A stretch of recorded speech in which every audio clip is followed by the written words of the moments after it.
Alright, so I'm going to do my first ever tabletop review right now on this Angryman Knives Fiona friction folder.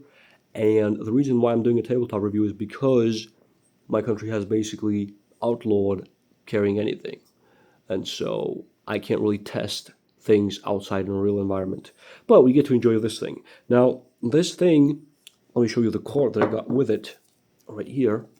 It has all the information. We have the model name, steel, CTSXHP, titanium clip, titanium backspacer, titanium pivot screws, phosphor bronze washers, and the guy's name is Keith Eddick. He sells these on Instagram, I'm pretty sure.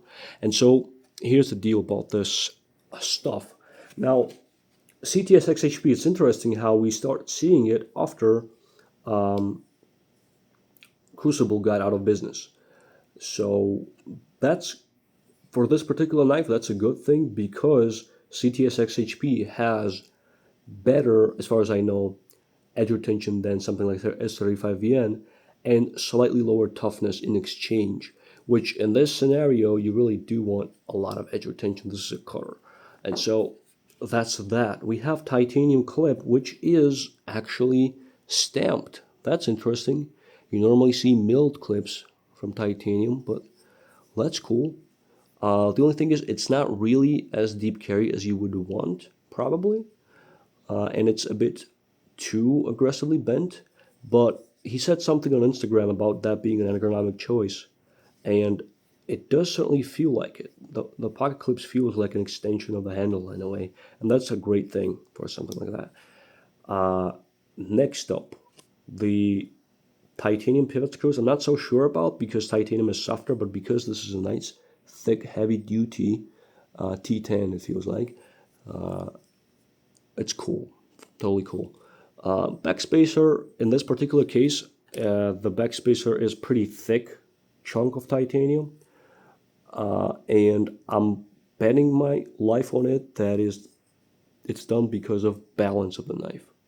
As you can see right here, it's perfectly balanced. And so if it was thinner, it would probably be more top heavy, front heavy, and you don't want that for a cutter knife, obviously. You want it to be kind of behind a little bit. And it is still in the finger groove, so that's great. That's that. And, phosphor bronze washers, I'm pretty sure that's not anything new for a friction folder, but it works great, and why the fuck not? Now, the front flipper,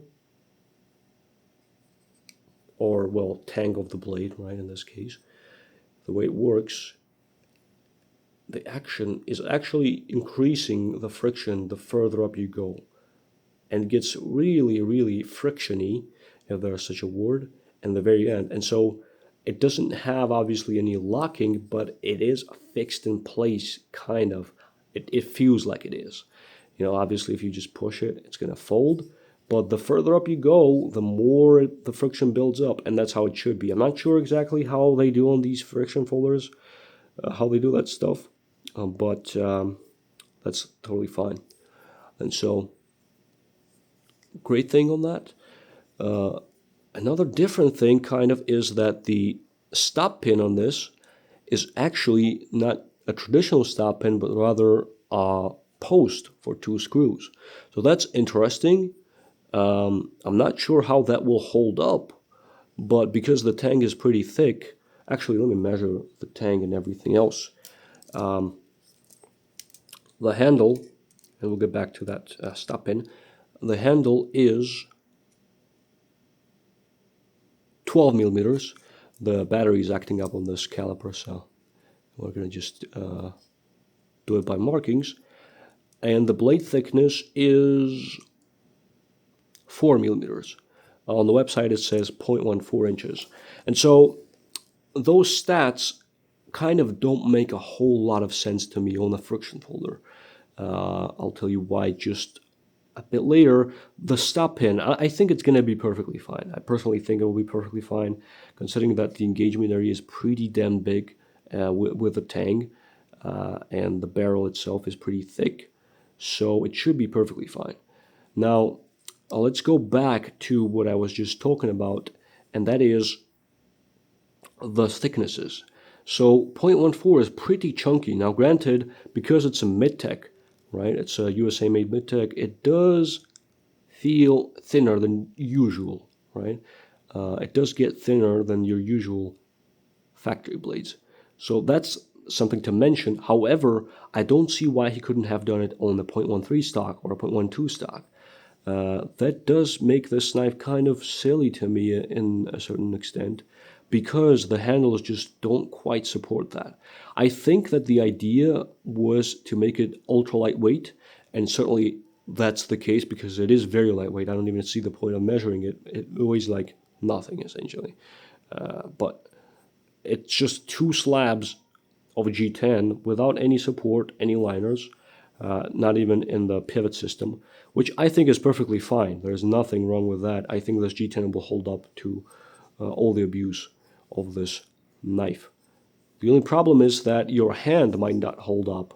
The blade will, the stop pin will, the G10 will, but your hand, I mean, because it is also contoured on top of that, contouring, while it is nice and soft and comfortable, the problem with it is that it is still removing material from the handle, so it's not as girthy as you might want it to be. So that's certainly a negative. However, it is very nicely contoured, like very nicely. It feels very bougie in this regard.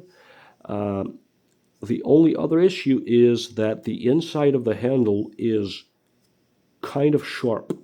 Like from the factory, it was really sharp. I sent it down one side. It feels better now. The other side is still pretty rough. I'll work on that definitely. So that's the first modification I would do to this knife personally. The back isn't as much of an issue because it's just the back. I would certainly wish that the back spacer went all the way up, but that would change the balance of the knife. I'm not so sure, and because the point is totally lightweight, I kind of get that. However, the thickness of the blade still does not quite make sense to me. And so that's one thing about this knife that I'm not so sure about. The rest of it is probably all awesome.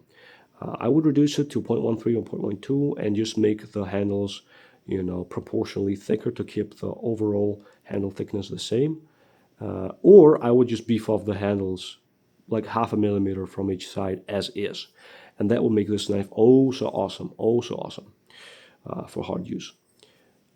As it sits, I'm still going to use the heck out of this thing most definitely, because it is actually most definitely legal for me to carry. It's not quite finalized, what the laws are in my country, but most definitely I will be able to carry this, and if that's the case, I'm going to enjoy it.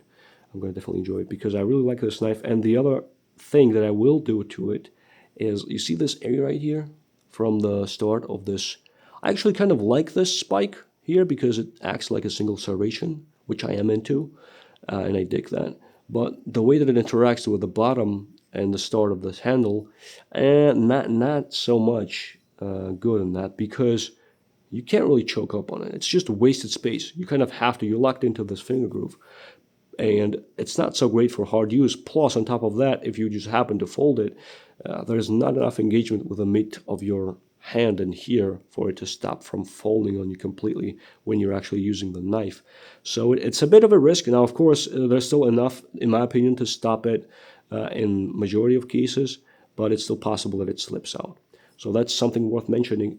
What I'm going to do is I'm just going to take my Dremel, attach a sandpaper drum to it, and I'm just going to do a bzz right here. And I'm just going to remove a section of this edge, as well as the G10, and with my finger, it's going to feed perfectly fine. If you have average hands, this mod will probably not work so great for you. My hands are 3 inches from nook to nook, and that's also another reason why I have a full grip on this. If you have average hands, probably not the great knife for you.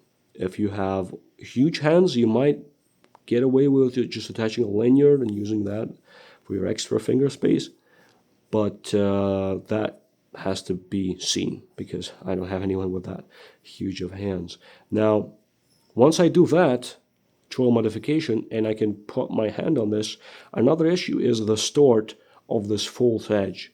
The false edge starts at about 2/3 of, or 1/3 of the way up, even less, which is not optimal. I mean, will people really be using this knife for stabbing purposes?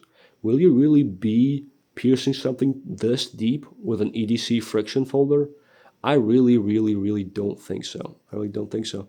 And so what I would do in that case is I would just move it up 2/3 of the way here and start the swedge there. That way you have still got a lot of piercing capability, and on top of that, your thumb has all that girth and thickness to put on and put pressure on. I'm probably going to end up scooping a harpoon right here, harpoon section with the same sandpaper drum. There's really so many things you could do to a knife with a drywall, it's insane. And so with this position unlocked, with that harpoon, oh nice, oh nice. That would be freaking awesome. And that will actually solve a lot of issues with this knife in my opinion. Another issue, and the last issue for this knife in my opinion, is the price. Right, and before we get into that, all these things that I mentioned about the design and such, obviously I'm not a knife maker. These are just my personal preference, and the maker of this knife can either, just take it as feedback and forget it completely, just keep that in mind maybe in some future projects, or he can tweak these issues and just make a version that is also better. Totally up to them, and this is just my opinion. So the price of this knife is $180. Considering all the bells and whistles, the steel, the contouring, for a Midtech, for a USA-made knife, it's not so horrible, you know what I mean? But for me personally, I'm not that huge into the Midtech knives. Of course, it's better if a knife is made in USA versus everything else being made in China. Of course, that's the case. But for $180, your pool is so huge, it's just crazy. But in this field, this kind of knife, a friction folder and Midtech, not a lot of stuff at all. So if you're into that stuff, then good for you. I would personally not necessarily recommend this knife for that price. But if you want something like this, there's not a lot out there. And another issue I forgot to mention is the edge didn't really come paper cutting sharp. I did tune it up right now. Let me just grab something that I could test it on. This is just whatever it is, I'm not sure. But the paper is thin, some manual. And I did touch it up on a ceramic rod quite a bit.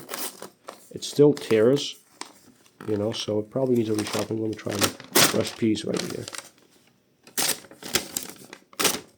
Yeah.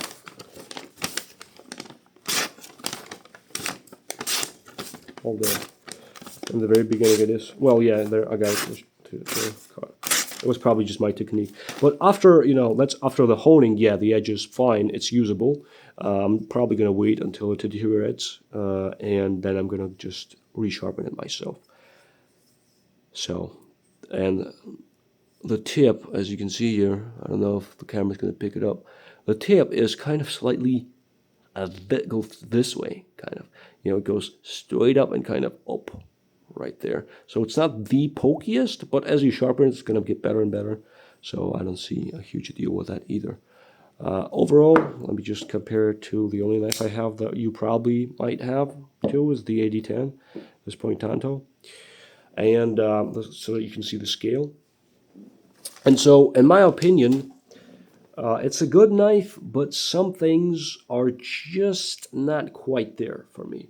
Still, once I modified, I'm going to be using this knife a lot.